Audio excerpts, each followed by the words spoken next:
Programa Gestão de Negócios. Nós estamos aqui hoje com o professor Miloca, ele que é coordenador do curso de administração aqui da Unipar, Moarama Sede.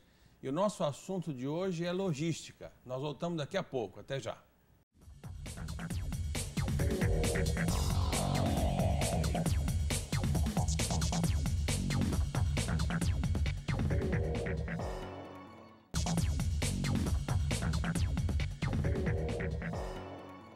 Nós estamos aqui com o professor Miloca, ele que é coordenador do curso de administração de empresas da Unipar, Moarama Sede.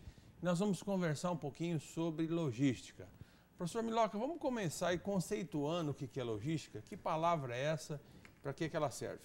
Ok. Primeiro, obrigado pelo convite, Dr. Régio. Para mim é uma satisfação estar aqui conversando com vocês sobre esta atividade que é uma das mais importantes do mundo empresarial atualmente.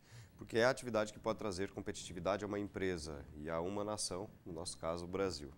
Então, a atividade logística, para representar talvez de uma forma mais clara, nós temos três atividades das quais o cliente compra de uma empresa. Então, ele compra o marketing, que é a promessa, a filosofia do produto ou do serviço, o sistema produtivo, que corporifica isso no mundo real, e a logística, que obtém, armazena, estoca e transporta esse produto acabado até a disponibilidade desse cliente.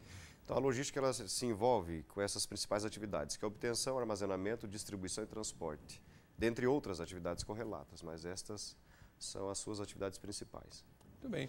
Eu gostaria de fazer um contraponto entre a logística aqui no Brasil em si e como que essa logística em países mais avançados. Primeiro no Brasil, como é que você vê a logística hoje no Brasil? Quais são os gargalos, se é que eles existem, onde nós podemos nos diferenciar com relação à logística, olhando o mundo competitivo da empresa, essa questão toda de infraestrutura, como é que você vê isso? Ok.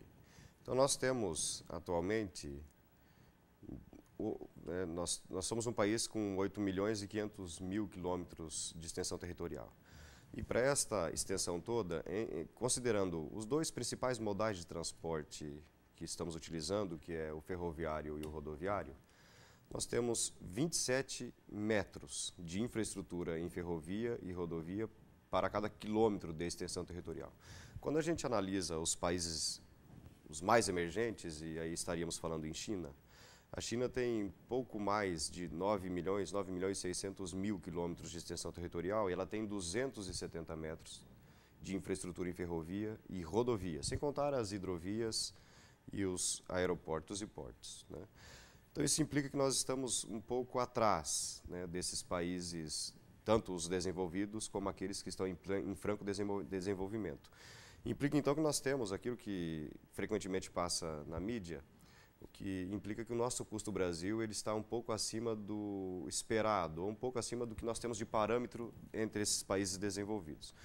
Os países desenvolvidos estão na ordem de 9%, 10% do seu PIB dos custos logísticos. No Brasil, estima-se entre 17% e 19%.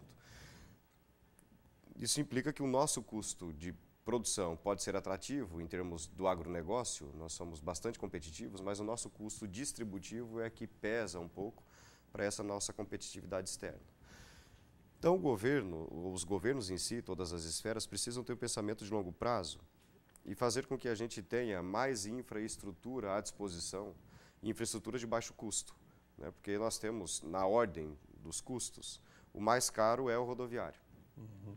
E aí nós temos depois, né, nós vamos para o ferroviário, mais caro o aeroviário, né?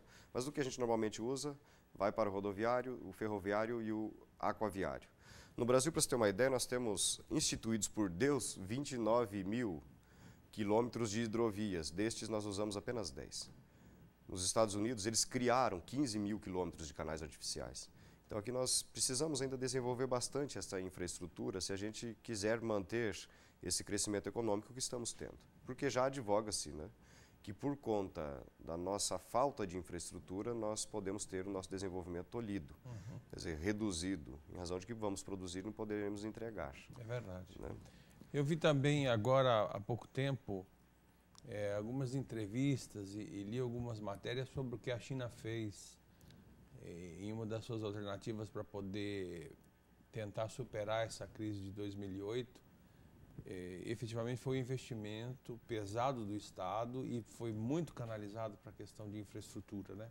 Eles investiram assim muitos recursos na infraestrutura do país e hoje a China inteligentemente, né? E é claro em função dos seus objetivos de longo prazo, de manter essa produção agressiva que eles têm e descontando-se a questão do câmbio, evidentemente que a logística vem aí compensando ou sustentando essa vantagem competitiva. Eu acho que o governo foi extremamente feliz, o governo chinês, em estar aproveitando esse momento de crise, colocando essa quantidade imensa de recursos em infraestrutura. Perfeito.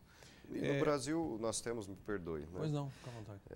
No Brasil nós temos as PPPs, que é uma discussão bastante antiga do nosso Congresso Nacional para a sua aprovação, né? Mas o grande problema nosso ainda, o problema interno nosso, é que os contratos junto ao governo brasileiro, eles são de no máximo 25 anos. E aí, em se tratando de infraestrutura logística, você não consegue, curto, o investidor não tem retorno de investimento. O tempo de retorno é muito, com prazo muito baixo. Né? Verdade. E aí a gente não tem gente que queira entrar e ter empresas, né, empresários, iniciativa privada que possa ajudar esse desenvolvimento, porque é um custo bastante expressivo. Né? A infraestrutura custa muito dinheiro. Né? Muito bem. Nós estamos aqui conversando com o professor Milok, ele que é coordenador do curso de administração da Unipar, Umuarama Sede, e o nosso assunto é logística. Fique aí, daqui a pouco a gente volta. Até já.